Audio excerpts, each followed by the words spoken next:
Hello, welcome back in banking practice session. State bank of India PO आपका जो announcement है वो आ चुका है। साथ में ही IBPS PO I means other जो बैंकिंग एग्जामिनेशन है, आप यूँ समझ लो कि इस साल का जो सेशन वो ऑलमोस्ट स्टार्ट हो गया है और आपकी प्रिपरेशन एक उस लेवल पे पहुंच गई होगी जहां पे जाने के बाद आपको बेसिक्स पढ़ने की रिक्वायरमेंट नहीं होगी, क्योंकि आपने ऑलरेडी चाहे ऑनलाइन हो या ऑफलाइन हो, जिस कंडीशन में भी है आपने बहुत सारी तैयारियां कर रखी है। और हम भी अपने इस चैनल पर फाउंडेशन बैच ऑलरेडी पढ़ चुके हैं, इसलिए अब मैं सिर्फ आपको क्या करा रहा हूँ, वैसे PYQ जिसके आने के चांसेस बहुत ज़्यादा हैं बैंकिंग के एग्जामिनेशन में, या वैसा जो मुझे लगता है या इस इंडस्ट्री के बड़े जो हाउसेस हैं उनको लगता है कि ये पैटर्न आ सकता है, तो उसकी प्रिपरेशन मैं आपको कराता हूँ साथ साथ में। राइट, आज ऐसे ही दो क्वेश्चंस यानी कि पजल, इट मीन्स दो पैसेजेस इसमें हो गया 10 क्वेश्चन में लेके आया हूँ आपके सामने, जो लास्ट 6 ईयर्स के SBI PO में ऑलमोस्ट पूछा गया है। इसका मतलब ये पैटर्न ऐसा है जिसको अपन सॉल्व कर लें तो ये हमारे लिए बहुत अच्छा होगा, और जब पेपर में पैटर्न आएगा तो ईजी हो जाएगा। क्या क्या है साथ में देखेंगे। चलो, पहला क्वेश्चन रहा ये फर्स्ट क्वेश्चन में क्या है, इसमें गिवन है देयर आर 10 persons JKLM जो भी है live in a building 5 floors and 2 flats। Okay, तो इसका मतलब हमें ऐसा कॉन्फ़िगरेशन बनाना पड़ेगा 5 4 3 2 and 1, एंड चूँकि 2 फ्लैट है तो 2 फ्लैट की कॉन्फ़िगरेशन भी बनानी पड़ेगी। और फ्लैट कौन कौन सा है, ईच फ्लोर हैज़ 2 फ्लैट्स, अपने को पता है flat 1 and 2, where flat 1 is to the west of flat 2, तो ये हो गया फ्लैट 1 फ्लैट 2 फ्लैट 1 फ्लैट 2। अब आप ये कहोगे कि सर ये क्या किया, आपको पता है मैं अजम्पशन बनाता हूँ, हमेशा तो बनाऊंगा ही बनाऊंगा, so this is assumption. Okay, यहाँ तक पढ़ लिया, यहाँ तक पढ़ लिया, इमीडिएटली बिलो फ्लोर यहाँ तक। अब इसके आगे है information, L lives on an even numbered floor in flat 1। अब इवन में इसका मतलब L की पोजीशन ये भी पॉसिबल है, लेकिन L की पोजीशन तो ये भी पॉसिबल है क्योंकि फ्लोर इवन है, सेकेंड एंड फोर्थ, फ्लैट 1 है तो 2 ऑप्शन है। अब समझ आया मैंने अजम्पशन क्यों बनाया, that is something. Okay, next क्या लिखा है, P lives in flat 2 of the top most floor। P के बारे में डायरेक्ट इंफॉर्मेशन है कि टॉप मोस्ट फ्लोर पे फ्लैट 2 में है। नहीं सुनो, अब यहाँ पर एक चीज़ ध्यान देखो, ये जो इन्फॉर्मेशन L वाली थी ये अजम्पशन बेस्ड था, इसको डेफिनेट इन्फॉर्मेशन नहीं बोल सकते, लेकिन P वाला डेफिनेट था। तो ध्यान रखना ये अजम्पशन वाला, अगर आपने पहले से कुछ पुट कर रखा है तो साइड में लिख लो, नहीं अगर उसी से शुरुआत करें तो अजम्पशन क्रिएट कर लो, इट्स वेरी सिंपल। ओके, अब क्या लिखा है, N lives west of Q। N lives west of Q का मतलब ये कह रहा है कि देखो ये दोनों एक ही फ्लोर पे हैं, जिसमें N फर्स्ट फ्लोर पे और Q सेकेंड फ्लोर पे, क्योंकि आपको नॉर्थ साउथ ईस्ट और वेस्ट तो पता है ना। यस, नेक्स्ट क्या कह रहा है,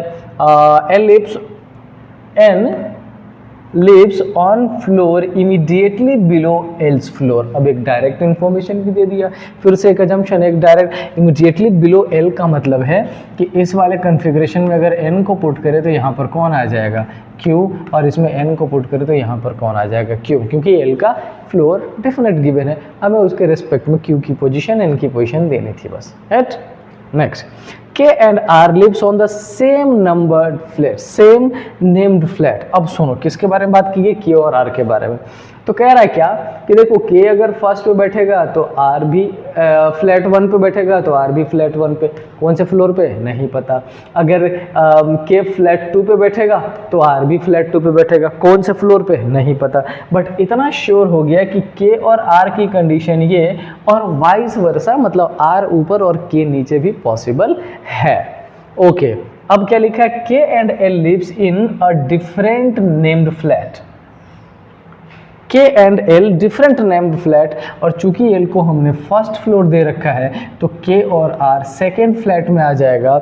इसमें अभी भी ऑप्शंस अपने पास अवेलेबल है, यहाँ पर भी अभी भी अपने पास ऑप्शंस अवेलेबल है, तो हम डेफिनेट नहीं पुट कर सकते। आगे चल लेते हैं, only 1 floor is below K between K and O। अब एक इंफॉर्मेशन दे दिया कि K और O के बीच में केवल एक है। अच्छा ध्यान से देखना, K और O के बीच में अगर एक ही रखे, K और O के बीच में, तो क्या हमारे पास अगर K की पोजीशन यहाँ ले तो O की पोजीशन यहाँ, या k की पोजीशन यहाँ ले तो o की पोजीशन यहाँ, क्योंकि फ्लैट 2 है। क्या दूसरा ऑप्शन है? नहीं। और अगर दूसरा ऑप्शन नहीं है तो क्या r के लिए 100% यही हो गया? Yes yes. अच्छा, इस वाले में देखो, अगर k को यहाँ ले तो o को यहाँ, क्योंकि इन दोनों के बीच में एक है, और अगर k को यहाँ लिया तो o को यहाँ, तो क्या r में एक ही आ गया? यस हाँ। अच्छा, अब इसमें एक चीज ध्यान से देखने की बात यह है कि only one floor is between k and o। तो यहाँ पर आपको एक चीज ध्यान रखना पड़ेगा, वो ये कि k और o के बीच में फ्लोर एक है। फ्लैट सेम है कि नहीं, इसकी डेफिनेट इंफॉर्मेशन नहीं दी गई है। तो फिलहाल जो मैंने r की पोजीशन यहाँ पर पुट की है वो क्या सेम है? 100% श्योरिटी के साथ नहीं कह सकते। क्यों? एक बार देखो, अगर k को यहाँ, o को यहाँ, तो r यहाँ भी पॉसिबल है। ठीक है। अच्छा, अगर इसमें हमने इस वाले कॉन्फ़िगरेशन में k, और नहीं, इस वाले में पॉसिबल नहीं है, इसका मतलब ये 100% श्योर है। ओके, आगे बढ़ लो। k lives below o। एक बात और बोला है कि k o के नीचे। Let me check out once. यहाँ पर एक इन्फॉर्मेशन गिवन था जो देख लेते हैं, हो सकता है कुछ हेल्प हो जाए। फ्लैट 1 और फ्लोर 2 इज, अब ये इन्फॉर्मेशन नहीं, ठीक है। ओके, अब क्या लिखा है? k lives below o। तो इस वाले कॉन्फ़िगरेशन में देखें तो ये हमारा o हो गया, ये किसकी कॉन्फ़िगरेशन हो गई? k की। इस वाले में अगर देखें तो हमारे पास o और k के रिस्पेक्ट में देखें तो कितने ऑप्शंस बच रहे हैं? क्या कोई और ऑप्शन बच रहा है? नहीं, ये 100% o हो जाएगा और ये क्या k हो जाएगा। इसके अलावा दूसरा कोई ऑप्शन अवेलेबल नहीं है, कोई दिक्कत नहीं। नेक्स्ट देख लीजिए, नेक्स्ट क्या लिखा है? s lives to the west of p। s p के वेस्ट में, मतलब ये पोजीशन।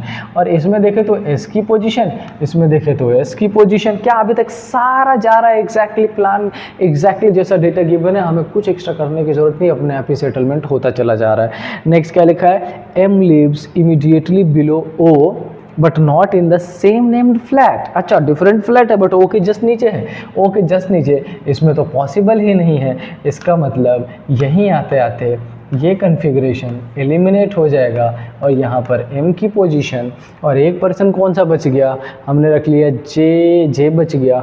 j की पोजीशन यहाँ सेट कर दीजिए, ये 100% डेफिनेटली।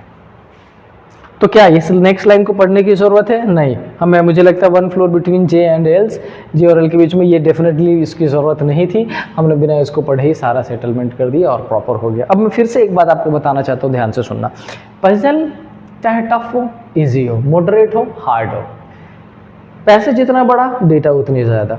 हो सकता है वो डेटा डायरेक्ट गिवन नहीं, यानी कि डेफिनेट डेटा ना हो, अजम्पशन के फॉर्मेट में, तो आपकी रिस्पॉन्सिबिलिटी बनती है जो डेफिनेट डेटा है उसको पुट करते जाइए, जो अजम्पशन फॉर्मेट में उसको ऐसा लिखते जाइए। कहीं ना कहीं कनेक्टिविटी या पोजिशनिंग ऐसी हो जाएगी कि अपने आप ही एलिमिनेट होकर आपको प्रॉपर पोजिशन मिल जाता है हमेशा।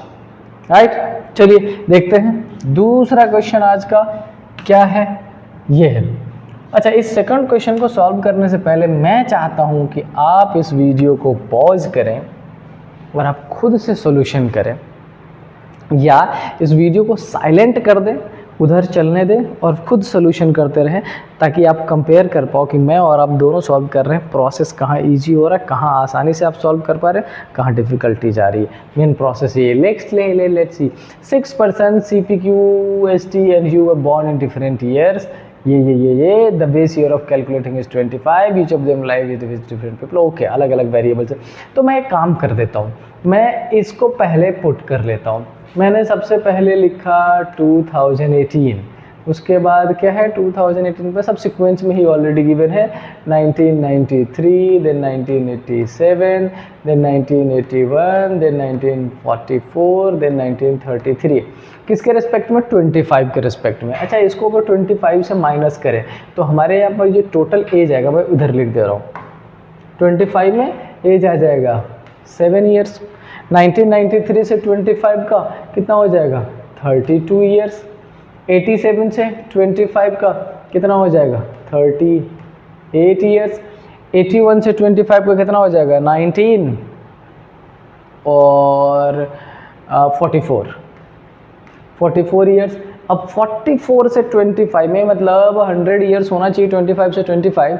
अगर 44 माइनस 44 से देख ले तो क्या डिफरेंस बनेगा? 15 और 4 19, यानी कि 81 ईयर्स। और 33 से 25 और 8 92 ईयर्स। ये हो गया किस चीज़ का, कैलकुलेटिंग एज। हमें ये नहीं पता, हमें बस अभी इतना पता चला है कि जो 2018 में बॉर्न है उसकी एज 7 साल है, जो 1993 में है उसकी 32 साल है, और जो 33 में है उसका 92 है। बस मेक श्योर कि किस ईयर से कंपैरिजन करना है, 25 से। आपको भी जब कभी ये पैटर्न मिले तो एक सीक्वेंस में पुट कर लेना। मैं हमेशा असेंडिंग ऑर्डर में करता हूँ, यानी कि कम एज वाले से ज़्यादा एज वाले की तरफ करता हूँ, थोड़ी सी आसानी हो जाती है, राइट। चलिए, इनको अलग अलग लाइफ पसंद है, जिसमें इटली है, ग्रीस है, स्पेन है, इजिप्ट, मालदीव्स एंड जापान है, not necessarily in the same order. अब क्या लिखा है, सी is 6 year elder than the person who likes to visit Italy. एक पर्सन है जो इटली जाता है, सी उससे 6 साल बड़ा है। तो पहले देखिए तो 6 साल का गैप कहाँ दिख रहा है भाई। अगर 6 साल का गैप देखें तो 32 और 6 38 और 38 और 6 44, यानी कि 2 है। इसका मतलब हमारे पास जो इन्फॉर्मेशन है उसमें सी बड़ा है, तो सी अगर यहाँ पे पुट करेंगे तो ये जो पर्सन है ये कहाँ चला जाएगा, इटली। और अगर सी यहाँ पुट करेंगे तो ये जो पर्सन है ये कहाँ चला जाएगा, इटली। क्या नीचे वाला पर्सन बड़ा है? हाँ बड़ा है। लाइन में क्या लिखा है, सी इज 6 ईयर एल्डर, सी बड़ा है तो कर दिया बड़ा। Next, one person was born between the person who likes to visit Italy and Maldives. Italy और मालदीव्स के बीच में एक पर्सन, तो यहाँ से बेटा मालदीव की पोजीशन ये भी पॉसिबल है, और यहाँ से मालदीव्स की पोजीशन ये भी पॉसिबल है। इसमें मालदीव अप नहीं पॉसिबल है, कोई बात नहीं, इसमें मालदीव सिर्फ डाउन पॉसिबल है। क्या ये अजम्पशन वाला प्रोसेस है? फिलहाल तो एक इन्फॉर्मेशन से यस, सी के ऑप्शन से इटली, और इटली से मालदीव कनेक्ट होता जा रहा है। नेक्स्ट, यहाँ तक आ गए। U is immediately elder than the person who likes to visit Maldives. Elder है मतलब बड़ा है यू, मालदीव के बदले में। अच्छा, ये मालदीव के रिस्पेक्ट में पोजीशन यू की ये हो जाएगी, और इस मालदीव के रिस्पेक्ट में यू, इसमें एक ही है मालदीव के रिस्पेक्ट में, तो यू का 100% यही डेफिनेट पोजीशन हो जाएगा। मैं आपको दोबारा बोल रहा हूँ, जो नीचे है वो बड़ा है, जो ऊपर है वो छोटा है। Next, S is 2 person elder than T. अब कह रहा है कि भाई S is 2 person elder than T का मतलब है ये पुट करो, टी और एस की। अभी हमारे पास ऑप्शंस बहुत सारे हैं, पुट कर सकते हैं आगे। The one who likes to visit Spain is immediately younger than T। जो स्पेन वाला है immediately younger, इसका मतलब immediately अप है। अब आप एलिमिनेशन कर सकते हो एस और टी का। क्या कर सकते हैं? इसमें हो सकता है, इसमें फिलहाल इटली और मालदीव्स की पोजीशन अटकी पड़ी है, तो हम उसको और नहीं अटकाएंगे, आगे बढ़ लेते हैं। नेक्स्ट क्या लिखा है, the one who likes to visit Spain is immediately हो गया। She does not like to visit Spain. एक इन्फॉर्मेशन ये हो गया कि सी स्पेन को पसंद नहीं करता है, इसका मतलब इस पर टी और इस पर स्पेन नहीं रख सकते, यहाँ पे टी रख ही नहीं सकते। तो हमारे पास जितनी इन्फॉर्मेशन है, अगर मैंने टी को यहाँ पुट कर लिया तो अपन स्पेन को यहाँ पुट कर सकते हैं। यस, क्लैरिफिकेशन बहुत आसान हो गया है। अब क्यों? क्योंकि अगर मैं टी को यहाँ रख के स्पेन यहाँ रखूँ तो इसके लिए ऑप्शन है, टी को यहाँ रख के स्पेन यहाँ रखूँ तो अपने पास ऑप्शन नहीं है। बाकी टी के लिए ऑप्शन ही नहीं है, क्योंकि टी और एस के बीच में एक पर्सन है। तो ये हमने दिया टी को, ये हमने दे दिया स्पेन को, और ये दे दिया एस को। डन? ओके। इस वाले कन्फिग्रेशन में ज़रा सही से चेक करो,